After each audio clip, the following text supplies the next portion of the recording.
أعوذ بالله من الشيطان الرجيم. بسم الله الرحمن الرحيم.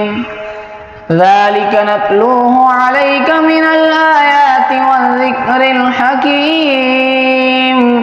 إن مثل عيسى عند الله كمثل آدم خلقه من تراب ثم قال له كن فيكون.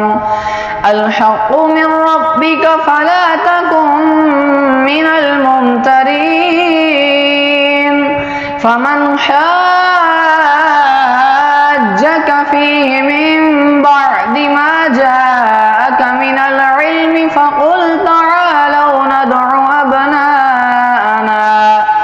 أبناءنا وأبناءكم ونساءنا ونساءكم وأنفسنا وأنفسكم ثم نبتهل فنجعل لعنة الله على الكاذبين.